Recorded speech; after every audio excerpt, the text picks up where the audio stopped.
wassalamualaikum warahmatullahi wabarakatuh. Waalaikumsalam warahmatullahi wabarakatuh. Ayo kocom, temanku. Karena kita settingannya masih kalem, oke kalem. Oh Kak, mungkin biar lebih berkah, kita berdoa kali ya Kak ya. Kan Iya, meskipun betul. nggak resmi, tapi biar ya berkah gitu. Oke, ya berdoa dipersilahkan.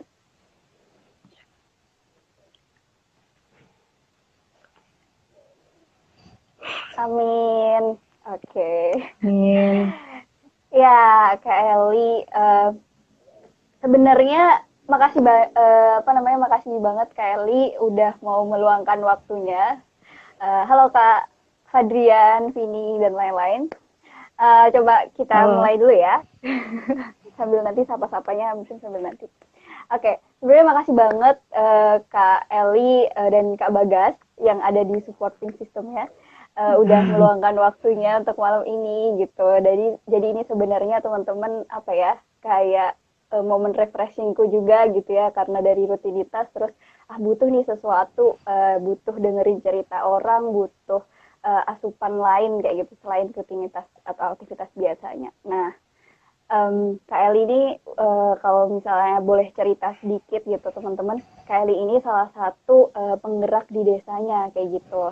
Dan Kak Eli bersama suaminya gitu, suami tercintanya Kak Eli yaitu Kak Bagas gitu, saling berkolaborasi gitu untuk uh, memberikan dampak ke masyarakat desanya melalui komunitas Saharsa. Nah, apa itu Saharsa? Bagaimana Kak Eli membangun Saharsa, terus juga kok bisa muncul ide Saharsa dan apa ya Kak ya, kok bisa muncul ide Saharsa, terus juga memulai, terus dan itu tuh konsisten banget gitu ya, terus juga tapi sempat vakum, terus katanya mau mulai lagi, itu perjalanannya gimana? Aku penasaran banget sih Kak kayak gitu karena aku sendiri menyadari gitu ya saat kita kembali ke desa terus kita mau Paling memulai kompleks. sesuatu itu tuh nggak mudah gitu ya untuk memulai sesuatu itu nggak mudah dan butuh komunikasi butuh kerjasama butuh tim dan lain-lainnya. Nah oke Kak mungkin itu dulu prolognya. Nah mungkin bisa Kak Eli juga sambil kenalan terus bisa cerita dulu Kak di awalnya tuh gimana sih Kak dulu pulang dari Malang terus tapi posisi udah punya suami ya gitu jadi membangunnya bareng suami gitu. Nah itu gimana tuh Kak awal mulanya bolehlah berbagi. Oke. Oke. Makasih ya, Fa. Prolognya ini ya, udah mencakup semua pertanyaan dalam satu sesi ya. Sorry ya. Jadi, Ini grogi sebenarnya ini grogi grogi gitu ya. tapi gak apa. Iya, benar kita baru pertama kali kan pakai IGTV, IGTV live IG gitu, IGTV gaptek-gaptek dikit. level ya. Ya sebelumnya terima kasih buat ini yang hadir ya. Kalian mungkin nggak tahu terpaksa atau termakan oleh promosinya Fafa nih ya kan. Semoga tidak apa ya, tidak mengkhianati ekspektasi kalian ya. Semoga dapat ilmu yang faedah nggak Fa, benar. Oke, Ngoceh faedah ya. pertanyaan Arki, hostnya mana nih? Oke, kenalin aku Eli. Sebenarnya founder di poster itu aku bukan founder Saharsa. Jadi founder Saharsa itu sebenarnya adalah 3 anak kecil yang pertama kali meminta untuk apa namanya didirikanlah Saharsa. Cepetan nih Mbak, berdiriin Saharsa. Kita butuh nih kayak gitu loh. Jadi aku nih apa ya sama Mas tuh ya, supporting sistemnya Saharsa. Gitu aja ya. Founder banget. Oke. Jadi oke, rumahku di Nongko Jajar yang tadi Fafa udah share di poster tuh di story dia ya. Nongko Jajar yang jalannya sudah tahu gitu ya curam, deket-deket jurang kayak gitu, tapi pemandangannya indah banget subhanallah. Eh oke, tadi langsung pertanyaan pertama aja ya, pertanyaan pertama aja. Awal mula aku udah dapet kisi-kisinya. Nanti Awal Kak mula muncul. santai aja. Oke, awal pasti 1 jam ya. Awal mula muncul ide Saharsa gitu kan. Jadi pertamanya kalau disclaimer dulu, emang aku udah pindah ke pinggir kota, terus udah vakum sekitar 3 bulan dari Saharsa. Kemudian disclaimer juga kalau nanti kita di sepanjang pembicaraan ada kata-kata nyeletuk ruang belajar akil atau gimana karena memang terinspirasi dari situ. Ya gitu ya teman-teman. Ya jadi awal mula Saharsa itu sebenarnya Dulu aku pengen banget kayak bermanfaat kan, menjadi pemuda yang berdaya dan berguna setelah kembali ke desanya, karena sudah menimba ilmu yang cukup gitu kan, dikatakan cukup karena sudah selesai kuliahnya. Jadi ingin memberikan apa ya, manfaat kepada sekeliling. Kemudian kebetulan aku juga posisinya akan segera menikah waktu itu, jadi 2 bulan sebelum menikah kira-kira.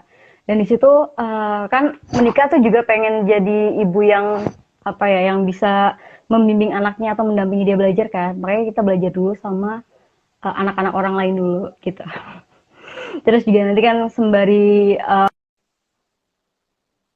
mendalami peran ibu sehingga bisa mendampingi adik-adik itu. Nah, kemudian karena terlalu lama berkonsep mungkin akhirnya yang anak kecil 3 itulah datang ke rumah pagi-pagi minta diajarin bikin tempat sampah dari kardus. Gitu inisiasi pertama. Jadi kan kalau misalnya kita tahu sebenarnya yang bentuk paling ideal dari sebuah komunitas adalah diinisiasi oleh satu orang, kemudian diungkapkan, kemudian nanti dia akan bertumbuh terus menjadi apa namanya, kelompok-kelompok kecil sehingga nanti jadi sebuah komunitas dan organisasi. Jadi itu, jadi dari kesamaan visinya si anak kecil dan visiku waktu itu akhirnya jadilah Saharsa. Tapi nggak semudah itu karena Saharsa dulu masih belum istiqomah, belum konsisten. Jadi pertama dia kelasnya suka-suka gurunya karena belum punya ikatan apapun atau belum punya nama. Kemudian kelasnya malam gitu, pagi sesukanya pokoknya seluangnya waktu. Kemudian akhirnya kelasnya jadi rutin setiap hari Minggu. Nah, rutin setiap hari Minggu akhirnya namanya jadi kelas bocah ajaib waktu itu. Kelas bocah ajaib. Terus kok nggak itu ya, nggak relevan gitu sama visi yang pengen dibawa. Akhirnya namanya Saharsa, tapi nama Saharsa itu muncul ketika saya sudah punya suami. Dan itu pencetusnya adalah suami saya, karena beliau suka sama nama-nama yang aneh, apa ya, yang istilahnya aneh lah, pokoknya pakai bahasa Sanskrit gitu kan, biar orang tuh nggak mudah apa tahu, akhirnya nebak-nebak Saharsa tuh apa ya gitu. Ya ini dia suami saya. Ini suami saya nggak akan menjelaskan tentang nama itu. Muncul dong Kak Bagas. Iya. Bisa dong. Bisa loh Kak berdua. Gini aja biar ketahuan kalau suami istri berbagi. Maaf ya, nggak bisa physical distancing kalau di rumah itu. Iya, susah. Mohon maaf. Siap, laksanakan. Dari mana tadi? Dari nama Saharsa, akhirnya muncul nama Saharsa. Nama Saharsa. Ya, mungkin nambahin juga sih. Kenapa kok saya waktu itu setelah menikah ibaratnya mensupport ya kegiatan yang sudah diinisiasi oleh istri dan juga anak-anak di sana, karena memang secara pribadi mungkin dengan kesadaran memang saya dan juga istri memiliki kesamaan visi di situ, bahwa kita sudah menimba ilmu yang kemudian ada keputusan yang menyebabkan kita harus tinggal di desa, yang akhirnya ya mau nggak mau kita harus memberikan dampak kepada apa ya, lingkungan sekitar kita di desa waktu itu, sehingga ya nggak ada yang salah untuk keputusan saya mensupport aktivitas yang telah diinisiasi istri pada waktu itu, sehingga karena memang waktu itu apa namanya, kegiatan dari istri dan juga anak-anak telah berjalan memang, tapi memang belum terjadwal atau mungkin belum sekonsisten setelahnya, sehingga dengan adanya kami setelah menikah itu kami mencoba untuk gimana sih biar aktivitas anak-anak ini lebih tertata, makanya kita membentuk komunitas Saharsa. Jadi sebenarnya komunitas Saharsanya itu terbentuk ketika kami sudah menikah. Jadi sebelumnya itu cuma aktivitas bermain-bermain saja. Sekolah minggu.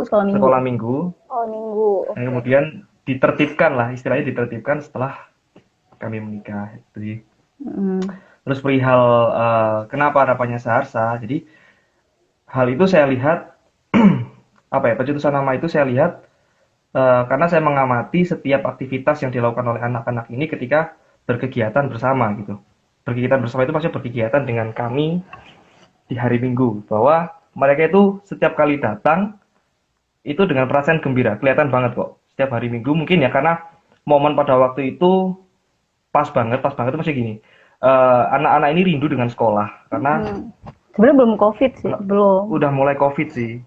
Udah mulai COVID dan kemudian ada PSBB yang sekolah mulai nggak tatap muka. Nah, itu anak-anak mulai kelihatan kayak rindu dengan sekolah. Nah, akhirnya ketika kami memfasilitasi kegiatan bermain di hari Minggu, akhirnya yang mereka itu kelihatan excited gitu. Setiap kali kami berkegiatan, mereka itu datang dengan sangat bergembira.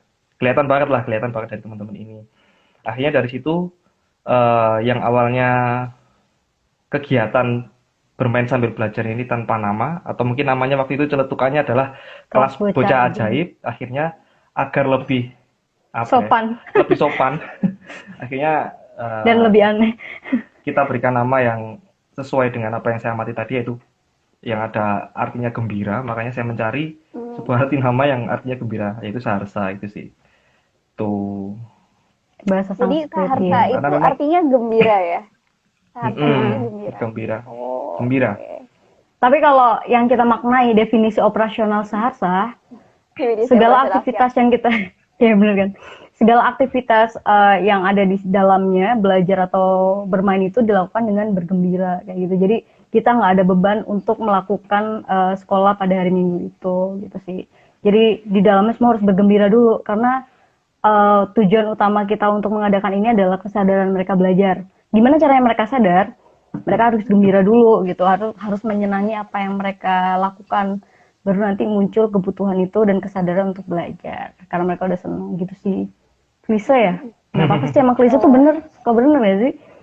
Oke Kak, makasih banget tadi aku jadi dapet insight sih. Karena tadi di awal kan Kak Eli bilang juga kalau misalnya eh di awal bilang kalau misalnya ini tuh udah dimulai sejak Kak Eli belum menikah gitu. Nah ini tuh aku baru tahu nih insight baru insight yang baru buat aku gitu karena setahu aku Kak Eli ini ya asumsiku Kak Eli ini baru mulai itu setelah Kak Eli menikah dengan Kak Bagas gitu. Tapi ternyata Kak Eli udah mulai merancang ini kegiatan ini, udah mulai start untuk memulai ini dengan tadi PDKT ke adik-adiknya, bahkan tadi adik-adiknya juga yang mengajak Kak Eli gitu ya gitu. Nah ternyata dengan hadirnya Kak Bagas ini semakin aktivitasnya ini semakin tertata juga tadi ya uji cobanya tuh ibaratnya semakin konstruktif dan akhirnya bisa muncul nama Saharsa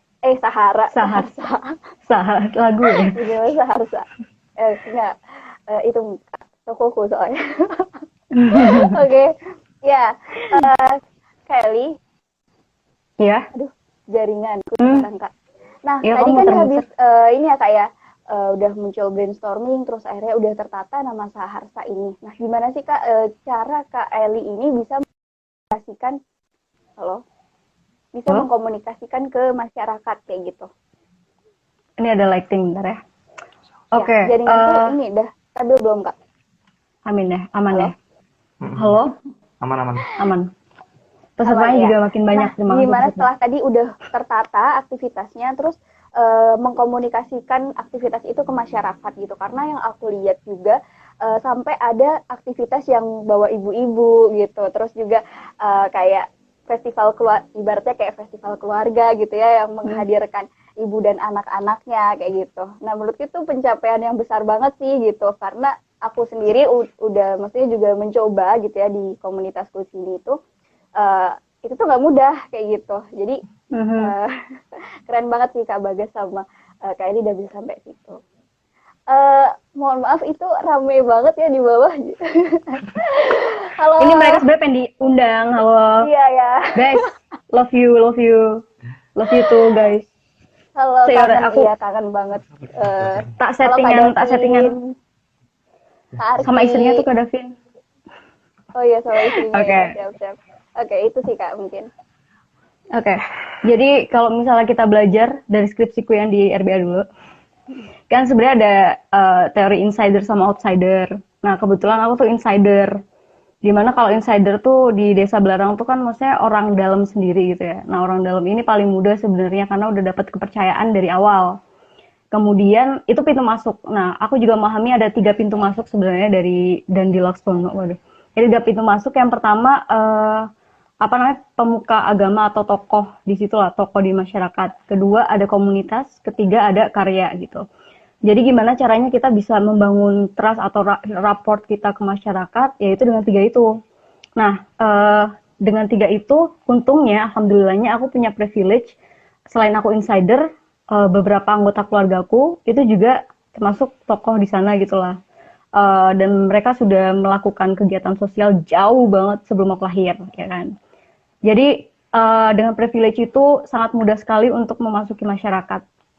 Nah, tapi tantangannya karena ada privilege itu, kita harus membuktikan dengan laku gitu kan, dengan perbuatan bahwa kita nggak cuman panjat sosial orang tua kita, ya. Nggak cuma pansos, tapi juga ada dampaknya gitu dari apa yang kita komunikasikan. Nah, cara aku sih sebenarnya sebelum menikah, waktu itu untuk mengkomunikasikan ini melalui si anak-anak.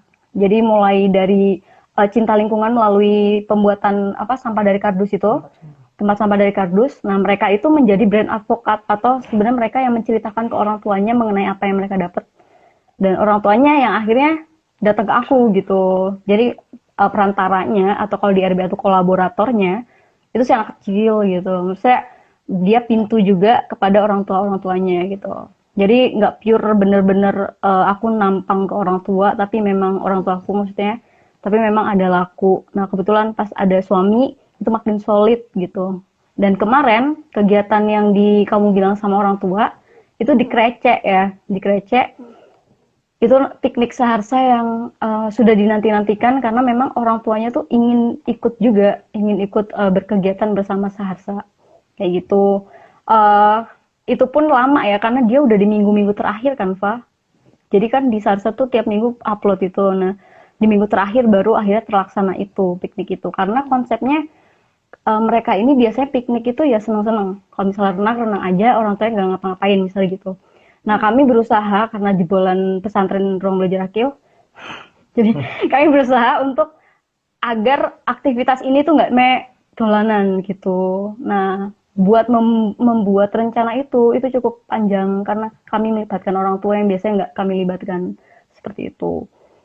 Itu sih untuk komunikasi tadi udah terjawab ya. Lewat 3 hal itu kami udah punya privilege. Nah, mungkin kalau nanti teman-teman yang mau nyoba di tempatnya ya mungkin harus melalui 3 itu. Kayak kami sekarang baru pindah ke pinggir kota ini, kami nggak kenal siapapun. Akhirnya satu-satunya jalan selain kami jualan, karena kami mencari status sosial dulu ya. Kami jualan, orang-orang datang ke kami. Kemudian komunitas masih belum aktif sehingga kami nggak bisa memaksimalkan komunitas. Dan yang ketiga kami pakai akun sosial Saharsa untuk ditunjukin bahwa kami melakukan kegiatan ini kayak gitu. Gitu. Suamiku mau nambahin? Ya garis besarnya udah disampaikan sih. Mungkin dari teori ekonomi, kalau tadi dari teori komunikasi. Dari komunikasi. Okay. Iya. Dari penelitianmu kan? Ya, mungkin cerita sih. Jadi Saharsa ini kalau bilang apa ya, anggota ya, bukan siswa ya. Kita itu teman-teman di Saharsa itu memang kalau dari ceritanya tadi memang awalnya diinisiasi oleh 3 orang anak. Tapi kalau kita bicara perkembangannya sampai akhir jilid pertama, kalau kami bilangnya jilid pertama kemarin, November itu terakhir ada sekitar 24 anak. Dan memang dalam prosesnya itu bertahap sampai titik 24 orang anak yang konsisten untuk ikut Saharsa itu prosesnya bertahap gitu loh. Karena memang kalau bisa dibilang dibilang prosesnya itu gini. Kami waktu itu prinsip yang kami pegang adalah kami tetap berkegiatan. Kami tetap menghidupkan Saharsa ini di setiap minggunya. Artinya di setiap minggu kita harus punya inovasi kegiatan-kegiatan yang memang relevan dengan pembelajaran anak-anak atau adik-adik di sana. Sehingga waktu-waktu itu mungkin yang dilihat oleh masyarakat sekitar, orang tua anak-anak ini bahwa ya itu adalah kegiatan yang memang dibutuhkan oleh anak-anak mereka. Sehingga dengan sendirinya orang tua ini kemudian beberapa ada yang bukan menawarkan apa sih itu namanya, kayak datang ke kita terus kemudian karena melihat Silaturahim. aktivitas, ya silaturahim, kemudian melihat aktivitas Oh, aktivitas sedih banget. kita, aktivitas Saharsa waktu itu dilihat bermanfaat, maka mereka pengen anaknya ikut kegiatan juga gitu. Jadi apa ya, ya kita tetap berkegiatan sesuai dengan kebutuhan anak-anaknya, dan masyarakat melihat ada kebutuhan tersebut dan mereka menganggap itu relevan sehingga anaknya diajak untuk kegiatan Saharsa. Itu yang kemudian bisa membuat apa ya, anak-anak di Saharsa itu makin lama makin banyak gitu sih. Tapi juga nggak cuma itu aja sih, maksudnya kalau bisa dibilang tuh yang pengen ikut di Saharsa itu banyak banget, tapi yang konsisten atau mungkin yang kuat dengan kegiatan di Saharsa itu ya 24 anak itu aja gitu. Kuat emang kita apain? Maksudnya kuat itu gimana sih, kayak bukan kuat ya, ya apa sih, sadar akan Iya, aktivitas kita sendiri. karena kan 24 ini yang aktivitasnya 24 ini yang konsisten. Konsisten gitu. Banyak banget itu, Kak. Asal awalnya bisa lebih sih waktu itu, cuman Heeh. ya kemudian lama-lama ada yang mungkin ada yang nggak sesuai kebutuhan belajarnya sehingga merasa udah selesai di situ. Ada yang seperti itu juga. tapi sebenarnya ini tahu ada yang lucu, malu dia kan soalnya kebanyakan Saharsa tuh didominasi oleh para perempuan ya, Nah, anak-anak kecil, cowok, cewek gitu kan. Fenomena Terus ya. tuh fenomena, terus akhirnya dia malu. Tapi ada beberapa yang nggak malu juga. Jadi yang malu itu yang akhirnya ya nggak bertahan. Usianya ada yang 1 tahun loh ikut kemarin, ada yang 2,5 tahun juga. Suka bolos sih di tengah-tengah pelajaran. Oke. Kak, menarik sih. Ini aku mau tanya nih. Tadi aku jadi pengen tanya tentang jilid-jilid itu tadi. Ya, kalau dulu kan di Halo. ini ya, di rumah hijau kita, itu rumah hijau kita. Ya, itu tuh jilid itu kan apa ya, ibaratnya tiap per 2 bulan. Nah, kalau jilid yang di Saharsa ini tuh kayak gimana sih, Kak? Jilid ini apakah tiap anak yang masuk itu langsung masuk, oh kamu jilid 1, jilid 2, jilid 3 per anaknya, atau per bulan, per minggu, atau gimana? Iya, karena itu ya, apa namanya, mereka kan tidak terikat skripsi ya waktunya. Enggak, maksudnya mereka itu kemarin jilid itu sebenarnya kita lebih ke jilid daerah. Jadi jilid belarang gitu, jilid belarang, jilid nongko jajar. Jadi kita pengen ini tuh ada terus. Maksudnya ketika kami pindah, dia nggak berhenti gitu. Jadi di tempat lain pun ada Saharsa yang lainnya gitu. Sebenarnya dengan tujuan Saharsa yang di nongko jajar ini bisa dipegang oleh relawan lain, tapi ternyata kami belum kaderisasi gitu. Kayak pada nggak tertarik buat kaderisasi. Kayak kan masih ini ya, masih sekolah banyak kan. Nah, terus mungkin kami juga kurang kuat memberikan apa namanya, apa sih jenenge, value, sehingga mereka nggak sama gitu lah visinya. Nah, terus kemarin tuh kami udah pamitan kan, jilid nongko jajar udah selesai dengan banyak drama, nangis-nangis tuh yang anak kecil-kecil, nangis ke orang tuanya juga, orang tuanya ngadu gitu kan. Yang anak-anak kecil maksudnya usia SD. Nah, anak TK ini dia nggak nangis dong, dia biasa aja, diem. Soalnya abis itu ada kue ulang tahun, jadi dia terdistrak sama kue ulang tahun pas kita pamit, ya kan? Iya. Jadi kita udah kayak nyesek, pakai kata-kata indah, perpisahan. Ternyata anak kecil-kecil itu nggak nyampe gitu. Itu kesalahan sih. Jadi akhirnya yang gede-gede aja yang nyesek, tapi dia nggak bisa mengungkapkan, waktu itu nggak bisa mengungkapkan rasa nyeseknya dia. Udah selesai, nah kita pindah rumah. Itu jilidnya udah kita tulis di Instagram juga bahwa kita udah berpisah dengan jilid belarang. Terus ternyata beberapa anak datang ke rumah, bilang lah ke orang tuaku, kapan Saharsa masuk gitu, Fa. Jadi dikira Saharsa tuh libur. Jadi nanya Saharsa masuk kapan gitu kan. Terus akhirnya kita selama 3 bulan tuh setiap pulang tuh, kita kan pulang 2 minggu sekali tuh ke nongko jajar. Setiap pulang tuh ditanyain Saharsa kapan masuk gitu. Akhirnya kan emang kalau Saharsa masuk kalian mau belajar apa sih gitu. Akhirnya mereka punya inisiatif buat belajar ini itu. Akhirnya ya udah 2 minggu lagi bulan Maret ini kami bakal mulai Saharsa lagi. Jilid 2 di Belarang lagi. Oh, jadi jilid 2 Kayak ini gitu. belarang lagi. Iya, Bukan kalau di- untuk di rumah baru ini Karangploso, kita di Karangploso itu mau mulai dengan ini aja sih, apa namanya, kayak perpustakaan ya, apa sih, taman baca. teman baca. Jadi kemarin kita udah ditawarin juga eh, sama rumah hijau kita untuk ruang belajar laki aja ya, untuk dipinjemin buku lagi gitu, disupport buku anak yang berkualitas lagi Iya, gitu. Jadi ada 2 jilid sih, mungkin nanti ada Karangploso juga. berarti jilid Belarang episode 1 gitu kayak, atau mungkin yang pertama terus kemudian Iya. Baru kepikiran kita sih, boleh. iya, terus juga jilid di Nong Pajajar. Menarik sih, Kak. Terus Kak, ini Kak, tadi kan juga sempat bicara soal riset ya. Kalau misalnya tadi Kak Bagas bilang ya risetnya itu dengan tanya ke ke anak-anaknya, mendekati ke anak-anaknya, terus akhirnya juga anak-anaknya itu bilang ke orang tuanya kayak gitu kan. Dan ada riset awal yang waktu Kak Eli belum nikah itu ya, mungkin lebih ke riset awalnya. Nah, setelah mencetuskan, tadi mungkin aku agak ke-skip nih tentang riset ini. Mencetuskan oke, kita bikin komunitas Saharsa kayak gitu ya. Ada riset-riset lanjutan nggak sih Kak? Kayak misalnya ya tanya-tanya untuk mengembangkan Saharsa, atau respon-respon orang tua dan lain-lainnya gitu. Ya ibaratnya kalau di kita dulu tuh kayak Hasil dan dampak. evaluasi kegiatan ya, hasil dan dampak pembelajaran dan lain-lainnya kayak gitu.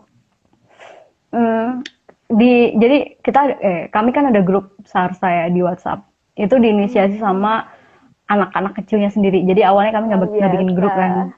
Ya luar biasa tuh anak-anak. Kayaknya udah ini pemikirannya. Itu nah terus tuh anak-anak emas. Anak-anak emas ya, tapi di daerah ya. Semoga nanti bisa ya. Jadi mereka pertama bikin grup. Awalnya memang grupnya hanya untuk koordinasi kan, koordinasi biasa. Awal-awal tuh mereka benar-benar nggak baca wes. Jadi kita kayak nulis formal gitu kan, assalamualaikum, selamat pagi, mohon maaf mengganggu, gini-gini dan sebagainya. Ada kegiatan gini-gini, bawa ini gitu. Itu mereka yang minta tuh, kan awalnya nyatet biasa, terus mereka minta dimasukin ke grup situ setiap pengumuman setiap minggunya. Tapi mereka nanya lagi, Japri gitu, akhirnya wah ini nggak baca nih, kebiasaan nggak baca nih gitu. Akhirnya poin evaluasi lah tentang itu semua. Terus akhirnya mereka mulai baca. Itu yang evaluasi bareng dulu ya, belum yang kami berdua. Nah itu akhirnya mereka saling mengingatkan kalau ada temennya yang nggak baca, itu lo baca dulu kayak gitu kan, baca dulu kamu tuh, jangan nanya-nanya terus gitu.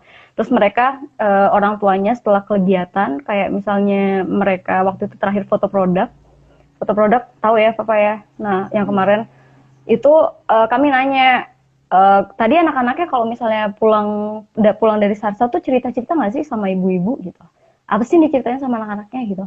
Oh iya tadi cerita mbak gini-gini. Jadi mereka tuh sudah menceritakan ke ibunya setiap pulang urutan pembelajaran yang sudah dilakukan dan hasilnya kayak gitu. Oh jadi ada dampak mereka. Itu hasil apa dampak ya? Itu hasil apa dampak sih, lupa. Hasil. Itulah ya. Hasil ya. Hasil nggak sih, kan kalau dampak itu sampai ada perubahan perilaku kan ya? Berarti itu dampak juga ya? Yang tadi mulai baca, dia kan mulai mau baca. Iya. Dampak. Gitu kan.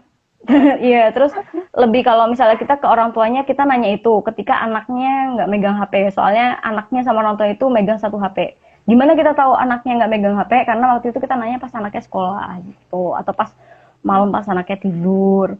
Kemudian ada juga kayak misalnya nanya saling sharing sama orang tua kayak gitu loh. Waktu itu ada orang tua tuh yang sangat kooperatif banget gitu. Kami seneng karena mereka benar-benar kooperatif. Mereka ngasih masukan-masukan tentang pembelajaran Saharsa gitu, sampai akhirnya tercetus kita akan kolaborasi dengan beberapa pedagang sekitar. Misalnya ada di situ pedagang cilok ya kan.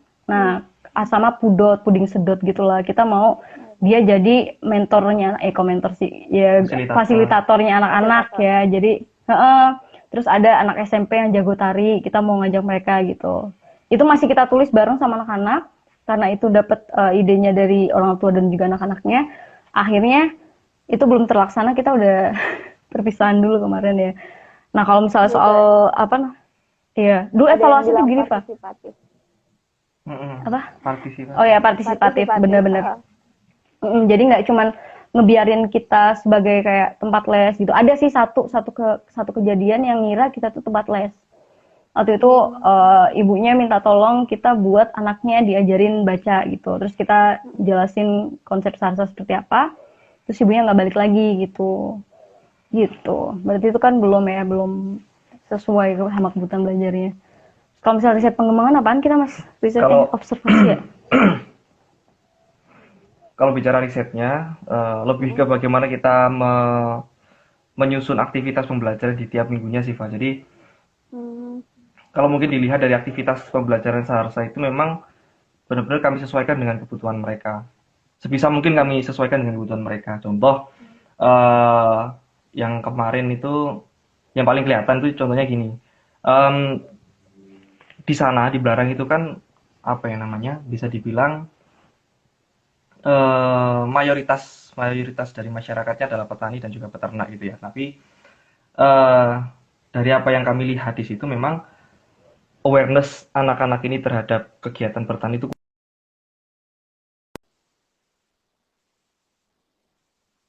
kegiatan yang apa ya bisa berkaitan dengan Hmm. pertanian, merangsang awareness mereka tentang pertanian. Jadi ya hal-hal seperti itu juga kami perhatikan Pak untuk setiap penyusunan kegiatan dan ya seringkali apa ya riset dalam menentukan aktivitas pembelajaran anak-anak ini juga itu tadi bisa dibilang mengajak partisipasi dari anak-anak Sarsa juga. Jadi ketika selesai beraktivitas di suatu hari Minggu, kita tanyakan kepada mereka kira-kira mereka butuh apa gitu. Kenapa kok butuh aktivitas itu? Kenapa kok mau belajar itu? Kenapa kok mau belajar itu nanti apa yang akan mereka dapatkan atau apa yang hasil apa yang ingin mereka dapatkan dari aktivitas pembelajaran itu juga kami lakukan sih. Ya prosesnya seperti itu sih kalau perihal riset aktivitas pembelajarannya tiap minggunya. Oke, menarik ya ini.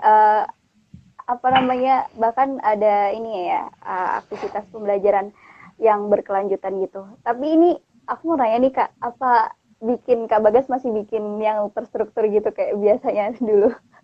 Maksudnya sebelum Iya, kegiatan terstruktur. bikin rancangan gitu yang ya kayak macam dulu itu. Masih kayak gitu Yang juga gimana, nggak? Pak? Yang itu loh Maksudnya kayak pas kayak kamu social fair gitu-gitu Oh, ya masih alah. ya yang social terstruktur. fair. Jadi emang bener-bener Eh, dirancang gitu. Buat tiap minggunya nggak sih itu maksudnya? Buat tiap minggunya.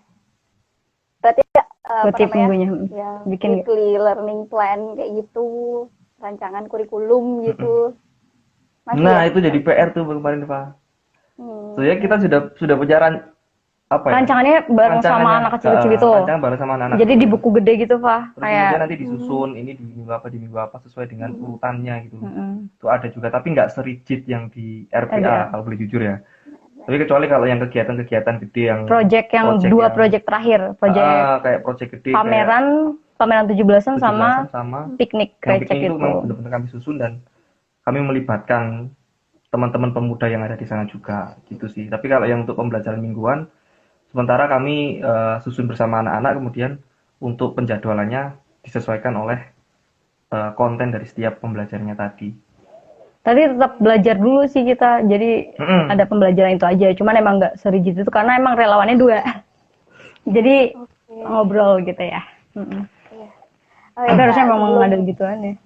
mm, sebelum masuk pertanyaan selanjutnya nih, aku jadi tergelitik ingin tanya yang selanjutnya nih. Tapi mungkin teman-teman kalau ada yang mau tanya gitu ya, yang nyimak dan ingin tanya, silahkan banget gitu, monggo. Nah, Kak, bicara soal relawan juga gitu ya dan pemuda gitu.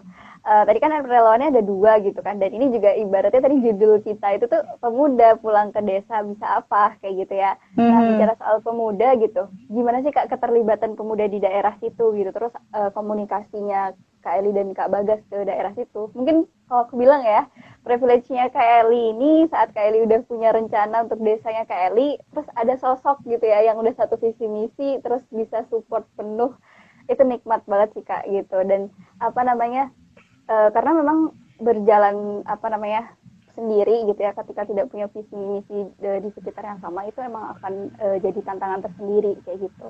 Dan misalnya pun kita mencoba mencari ke lingkungan gitu, itu tuh gimana tuh Kak Eli dan Kak Bagas, apa namanya, keterlibatan mereka dan ke apa namanya di Saharsa ini kayak gitu. Oke. Aku atau kamu dulu?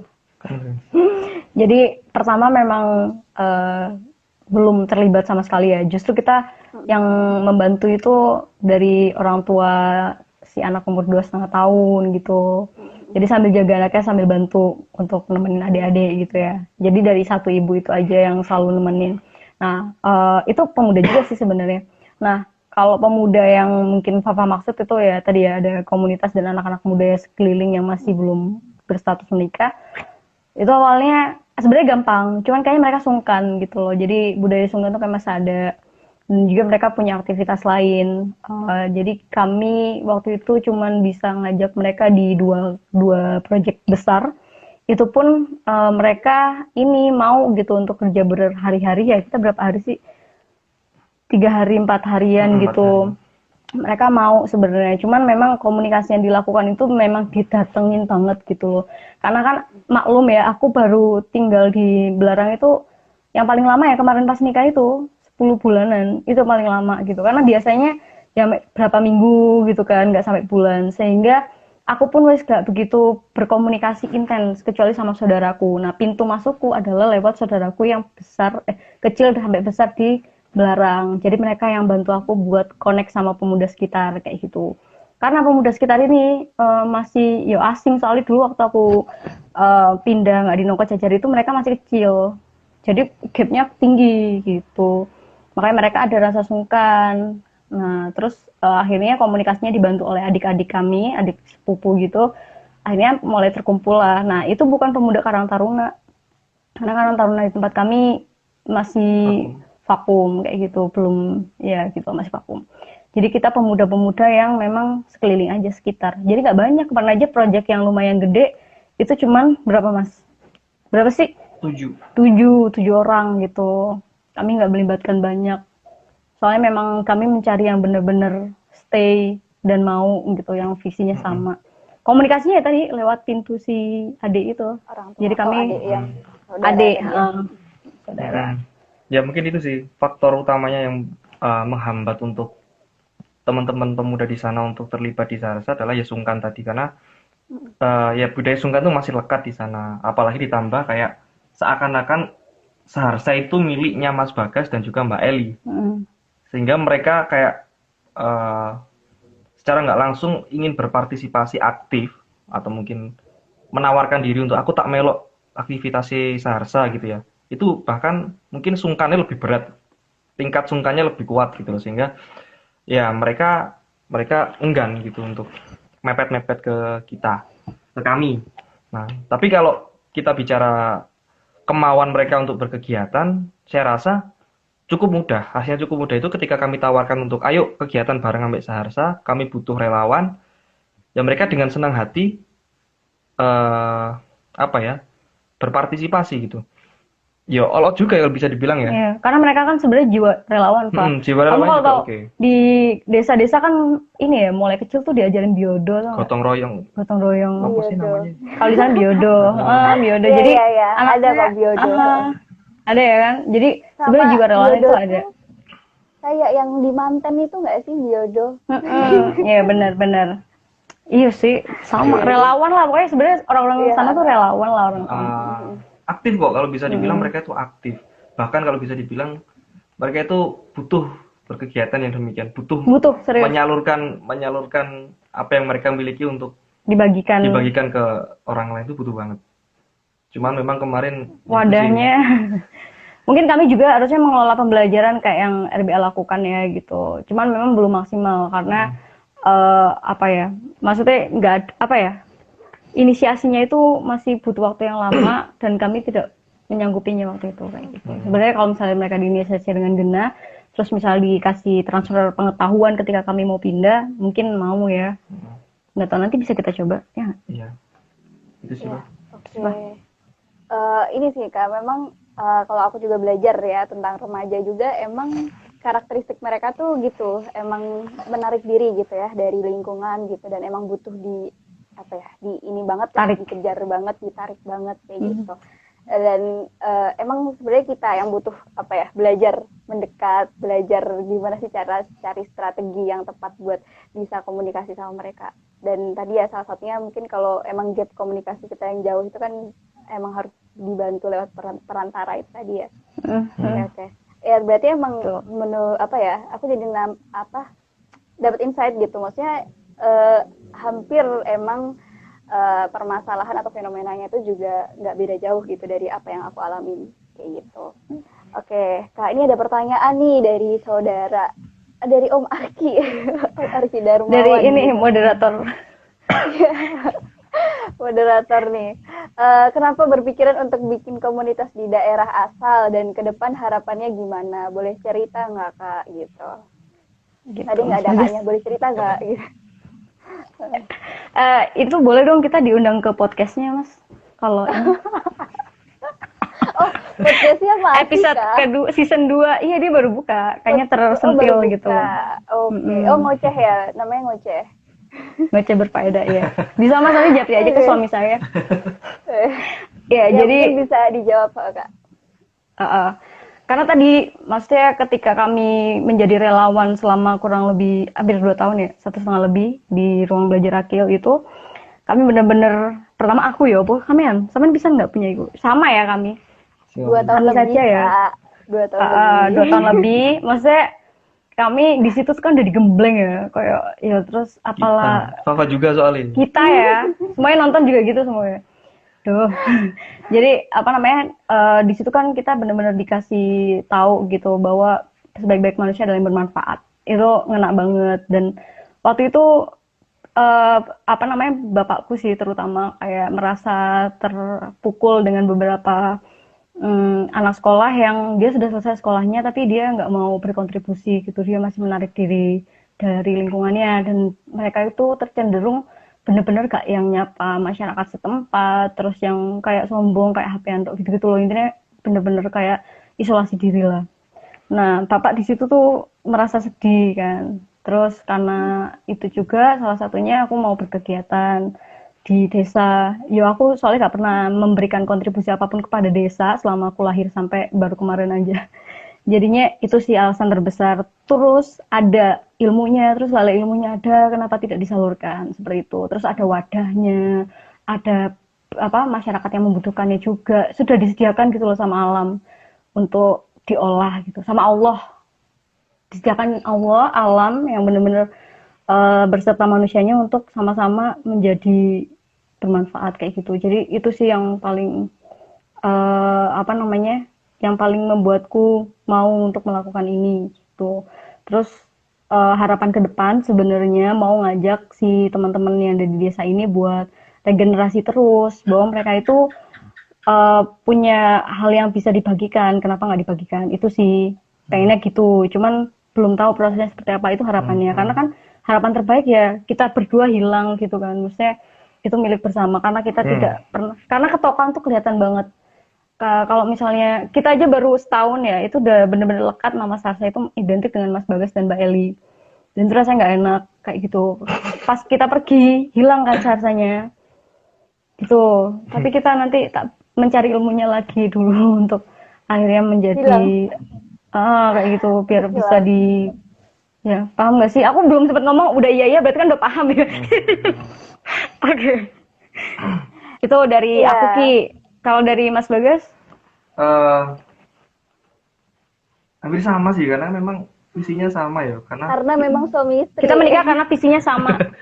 Ya kita menikah visinya sama. Digembleng di RBA itu kayak ya wes hari-harinya tuh kayak seperti itu gitu ya. Kemudian kita harus mau nggak mau menjalani tahapan kehidupan yang berbeda dari sebelumnya. Itu kayak waktu itu mungkin haus banget untuk apa ya? Haus banget untuk berkegiatan sehingga dengan adanya aktivitas dari Sarsa itu tadi kemudian menjadi obat juga sih. Jadi obat untuk menyalurkan ya kegelisahan tadi itu. Jadi jujur waktu awal-awal nikah kan nggak langsung kan kita kayak melanjutkan sehari itu kan nggak langsung mungkin masih itu kayak ya gelisah aja kemudian oh ya gitu ternyata dengan adanya Sarsa itu bisa mengobati sih dan yo waktu itu sebagai support sistemnya Sarsa kalau dibilang Eli tadi istri istri ada ini sih ada yang bagus kalau dan ke depan harapannya tuh kalau dari saya mungkin ya Sarsa ini kan kalau saya lihat mungkin ya kalau bisa semangatnya nggak hilang sih, semangat dari Sarsa itu nggak hilang meskipun kami sudah sementara ini nggak di lokasi di Melarang ya kami harapkan adalah semangatnya itu masih ada dan nantinya juga kami harap keterlibatan dari seluruh komponen sih seluruh pihak sih nggak cuma dari internal kami saja, tapi juga dengan kami mengajak partisipasi dari teman-teman yang ada di sana secara aktif. Insya Allah nanti seperti itu. Karena juga mungkin bulan Maret akan aktif lagi sarsanya. Amin, amin. Oke, bagaimana Saudara Arki, apakah menjawab? Oke, ya. Kalau dari jawaban Kak Eli dan Kak Bagas tadi gitu ya, apa ya? Jadi mengingatkan gitu banyak hal tentang RBA gitu, mungkin tentang kita ditempa juga gitu, dan emang oke, terima kasih, lanjut katanya. Oke, terima kasih juga Kak Arki. Terima kasih. Oke, apa namanya, sudah kita ini nggak kerasa udah ditempa gitu, dan ditempanya sejauh itu gitu, dan juga jadi kerasa juga dampaknya di aktivitas setelah pasca kampus gitu. Bahkan Kak Eli sendiri juga sudah, dan Kak Bagus sudah menikah, dan itu masih kerasa juga dampaknya sampai sekarang. Nah Kak, sebelum lanjut lagi nih, ada pertanyaan lagi nih, kesannya apa sih Kak yang didapat dari RBA? Nah ini yang tanya ini Kak bertepatan adalah peserta kegiatan RBA waktu itu. Apa namanya, di mana tempatnya jauh banget itu, yang di jauh Kalipare, di Kalipare, di Santi ya, Kalipare itu dari Santi. Kesannya apa sih Kak yang didapat dari RBA tuh? Mungkin ini kita disclaimer gitu, karena emang kita tadi udah kan ya, apa ya, ya udah dari awal ya, karena emang kita cerita aja, kita emang belajar dari satu forum gitu ya, dari satu satu komunitas bersama gitu, dan satu komunitas, dan itu emang membentuk pola pikir kita, membentuk bagaimana kita sekarang kayak gitu ya, bagaimana kita berkehidupan sekarang kayak gitu, dan kita ngerasa itu dampaknya banyak banget gitu. Mungkin bisa dijawab tuh. Kamu nggak? Ya Allah, aku lagi. Ya nggak bercanda. Oke, kesan di RB tuh karena ini ya, karena yang diajarkan adalah hal yang benar secara universal, bahwa kita semua itu menerima itu sebagai kebenaran ya.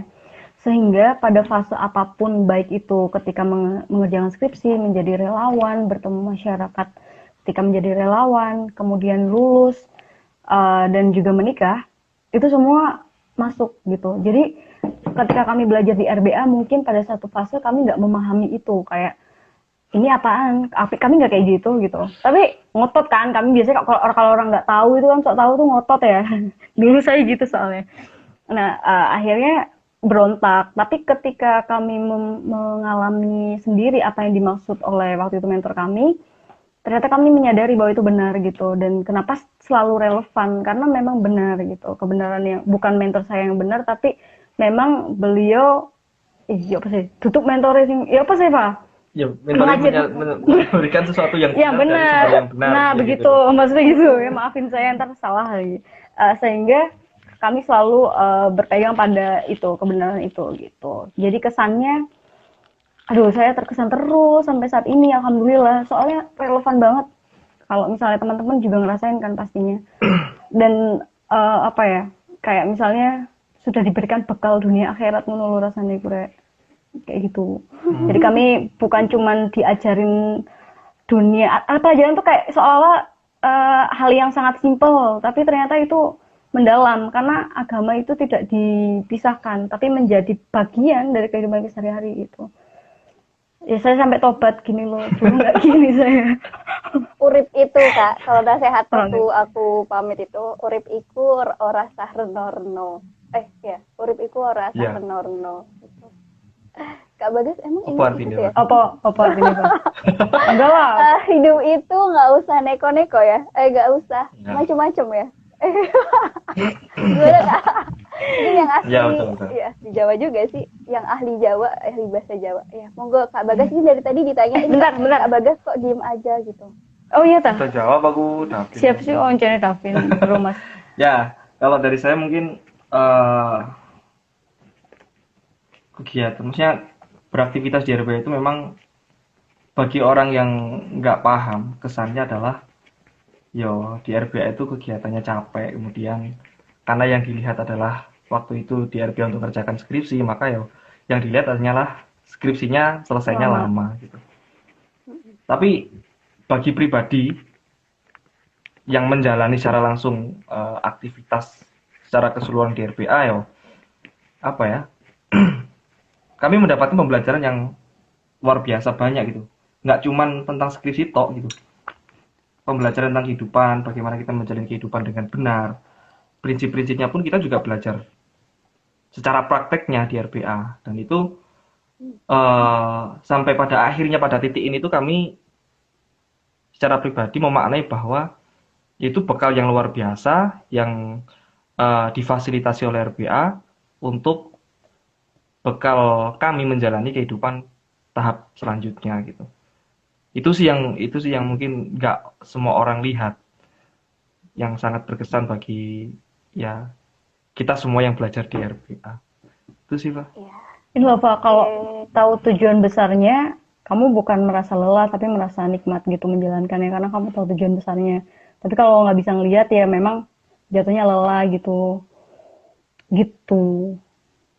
Jadi Oke. Jadi gimana Kak? gimana Jadi Kak? semakin terharu ya. Iya, Ya, sampai sekarang pun. oke. Sebetulnya itu terima kasih banyak Kak Eli dan Kak Bagas gitu ya. Karena aku sendiri jujur aku ini lagi merasa apa ya, learning burnout gitu ya. Ya begitulah gitu deh. Tapi dari Apa situ itu? gitu.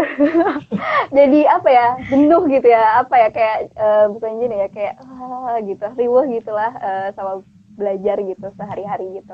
Tapi makanya tadi dari awal aku bilang ya, ini tuh sarana refreshingku gitu. Dari situ Mhm. mengingatkan lagi gitu bahwa kita tuh pernah, kalau aku ya, kalau yang relevan, pembelajaran relevanku sekarang adalah oh ya aku dulu tuh pernah merasakan nikmatnya belajar dan ya udah nyerap tuh semua ilmu yang didengar tuh kayak nyerap dan masuk gitu aja gitu, dan kita menikmati sekali momen belajar itu kayak gitu. Dan aku merasa apa ya, kembali lagi merasakan suasana itu saat aku berbicara, saat aku mendengarkan cerita Kak Eli dan Kak Bagas gitu, berasa diingatkan lagi momen-momen itu gitu ya. Semoga ini juga membawa hal baik ke kehidupanku, dan mungkin juga teman-teman yang Subhanallah. mendengarkan di sini bisa juga dapat insight bahwa ya kehidupan itu emang sederhana sebenarnya gitu, dan setiap apa ya yang kita jalanin itu tadi yang Kak Eli bilang ya, kamu bukan merasa lelah, gimana Kak tadi, kamu bukan Jadi bukan kalau merasa tahu lelah tujuan, iya, ya, kalau tahu tujuan tujuan besar. besarnya. Jadi kalau kita tahu tujuan besarnya itu ya bukan lelah gitu yang kita apa namanya, yang kita Nikmati. jadiin highlight gitu ya, tapi justru kita bisa menikmati setiap prosesnya itu gitu ya, meskipun proses itu dari hal-hal yang kecil kayak gitu. Nah, sebelum kita akhiri diskusi kita malam hari ini, mungkin kita dengerin dulu nih dari closing statement dari Kak Eli dan Kak Bagas. Ya, silahkan Kak Eli dan Kak Bagas. Ya, misalkan suamiku dulu. You're my Eh, imam. ya, kalau dari saya mungkin closing statement-nya gini. Menjadi bermanfaat itu bukan lagi menjadi sebuah pilihan, tapi yaitu harusnya menjadi sebuah kewajiban, dan menjadi bermanfaat itu nggak boleh terbatas waktu dan ruang sih. Dimanapun kita berada, kita harus mendapatkan kebermanfaatan. Mungkin itu sih singkat dari saya. Singkat ya Kak ya. Oke, kalau dari aku pede banget ya langsung, nggak apa-apa ya. Kalau dari aku mungkin ini nggak usah takut buat berkegiatan sosial karena sebenarnya kegiatan sosial kan kita bantu sesama gitu, sesama juga bantu kita. Jadi pastinya ringan. Kalaupun berat berarti kita meloncati satu fase, entah itu bagaimana kita mengkomunikasikan tentang kegiatan kita ataupun kita yang tidak mengkomunikasikan gitu. Jadi berat itu karena memang kita tidak mengeluarkan gitu. Jadi bekerja sosial itu nggak sendiri karena banyak banget temennya, kayak temen kita kan banyak yang kerja di tempat sosial kan, itu sebenarnya banyak banget yang peduli, tinggal bagaimana cara kita mengkomunikasikan itu aja gitu. Terus memang memulai itu sulit, tapi lebih sulit lagi itu melanjutkan yo istiqomah iku wis yo wis Istiqomah. gitu. Semoga faedah ya teman-teman, aku baru 2 kali beginian, semoga faedah ya. Faedah, insya Allah. Banyak banget sih tadi aku ngerasa insight yang aku dapat. Mungkin kalau aku bisa bilang tadi ya, mulai dari awal tadi, dari embrio itu tadi gitu, terus Kak Bagas sedikit meringkas juga, Kak Bagas juga tadi setelah Kak Bagas dan Kak Eli menikah, terus Kak Bagas support penuh gitu, aktivitasnya Kak Eli, kemudian juga akhirnya menetapkan untuk menjadi sebuah komunitas yang lebih tertata lagi, dan bahkan ini tuh nggak cuma sekedar inisiasi dari dua atau sepasang suami istri aja gitu, atau sepasang orang yang memiliki visi misi yang sama, tapi juga ada partisipatifnya juga dari para masyarakat kayak gitu, dan bahkan adik-adiknya, ibu-ibunya itu tuh ikut ikut nih aku bisa kasih ini nih gitu, gimana Andil. ikut andil gitu, kolaboratif, partisipatif gitu, akhirnya bisa memberikan hasil dan dampak yang relevan juga sesuai dengan kebutuhan mereka gitu. Dan saat Kak Bagas dan Kak Eli atau mungkin Saharsa ini ada rencana untuk ditutup atau mungkin untuk ditunda dan vakum gitu, mereka sangat merasa kehilangan kayak gitu. Tapi memang menjadi PR juga, merasa kehilangan. Dan aku bisa merasakan rasa kehilangan itu juga gitu ya, karena biasanya dulu Kak Eli aktif posting gitu ya, kegiatan-kegiatan Saharsa, tapi tiba-tiba sekarang mungkin udah nggak seaktif dulu gitu. Dan juga tadi mungkin yang akan menjadi PR kita di masa depan gitu, tentang pemuda gitu ya, pemuda di sekitar kita gitu, bagaimana kita bisa mendekati mereka, bagaimana kita bisa mengajak mereka juga untuk terlibat dalam kegiatan sosial, kegiatan bersama ini, biar kita bisa saling bermanfaat dan berdampak bersama ya gitu. Dan juga tadi mungkin PR selanjutnya mungkin ini value yang kita dapatkan ya dari tempat belajar kita sebelumnya, agar aktivitas yang kita jalankan, aktivitas yang kita bangun ini tidak melekat pada satu atau dua orang aja atau mungkin tokoh, tapi juga itu milik bersama, milik masyarakat kayak gitu. Itu sih mungkin juga yang aku dapat. Makasih banyak Kak Eli dan Kak Bagas atas waktunya. Sama-sama, Dan Makasih juga banyak juga. ilmunya gitu. Jujur aku ngerasa dapat banyak hal gitu dari sesi ini. Gitu. Terakhir Kak, sebelum ditutup, tadi Kak Eli bilang tentang gembira gitu ya. Apa Kak tadi tentang gembira tadi di anak-anak di awal. Jadi ibaratnya kita tuh harus gembira gitu ya. Tadi Kak Eli bilang gitu ya Kak ya. Jadi Ini kenapa tuh? Enggak Kak, Kak Eli dulu. Ini kan gini sih, belajar, karena memang kita adalah korban belajar yang benar-benar literlek di satu ruangan, dan itu adalah kewajiban untuk mendapat nilai bagus gitu. Di sini kita sudah mulai menyadari bahwa konsep itu tidak sepenuhnya benar, karena yang harus dilakukan adalah membuat mereka menyenangi itu, sehingga mereka butuh bahwa belajar itu senang, aku butuh belajar gitu loh, maksudnya arahnya mau ke sana. Jadi selalu setiap kegiatan apapun mereka menikmati gitu. Bahkan satu fakta, kalau misalnya teman-teman Saharsa berkegiatan, itu mereka yang selalu nyapu dan bersihin sampah gitu ketika mereka selesai. Itu pasti, bahkan yang anak kecil-kecil itu juga. Dan mereka selalu mandi jam 5 subuh. Itu dari orang tua yang bilang.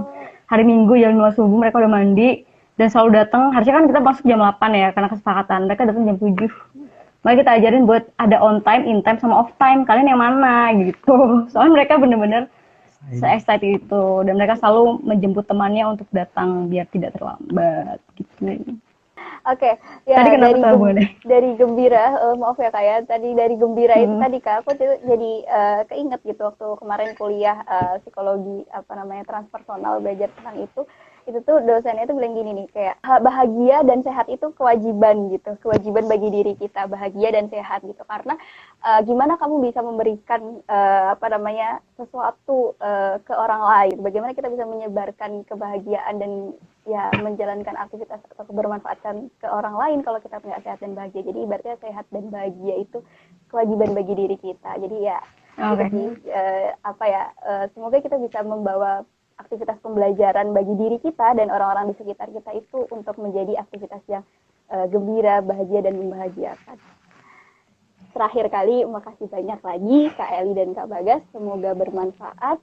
Ya, semoga bisa bersama amin, lagi. Amin. Semoga juga kita semua dalam lindungan Allah, dan Allah memampukan kita, mudahkan kita untuk istiqomah dalam jalan kebaikan dan jalan yang sunyi ini. Amin. Insya Allah. Mari kita tutup dengan doa, berdoa dipersilakan.